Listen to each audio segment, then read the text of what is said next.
I'd like to ask you, Jeremy Thomason, Mhm. what is the biggest risk? Okay. Man, this is a great question. We are sitting here. I don't know when this will air, but we're sitting here on a Fed day. Um, so the obvious answer to me would be interest rates. And so honestly, I'm not going to answer that because that's just an obvious answer. And I actually have an insurance license too, and I sit in Texas. And so it'd be very easy for me to say, well, it's the high cost of insurance. That's an insurance. That's just a really big problem right now for our industry.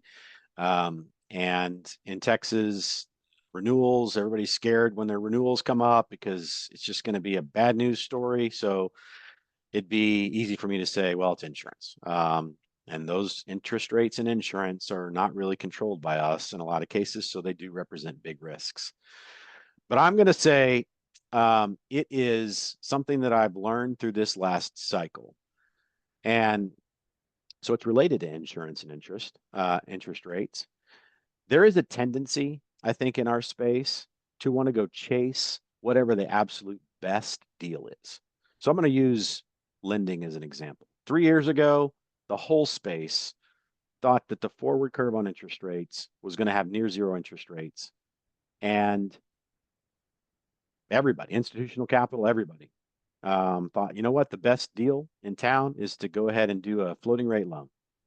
And you'll cap yourself, you'll protect yourself with an interest cap, and you'll be fine. Obviously, won't go into it. That was a mistake by our industry. Nobody could see coming 500 plus basis points of interest rate movement within a year. Never happened like that before. And it's put a lot of stress on our industry.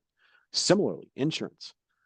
The insurance markets call it catastrophic risk, high probability, high frequency, all of those different things, coastal, all those things have put an upward pressure on rents, and we couldn't anticipate it. So my answer is on the risk thing is it's the risk of uncertainty.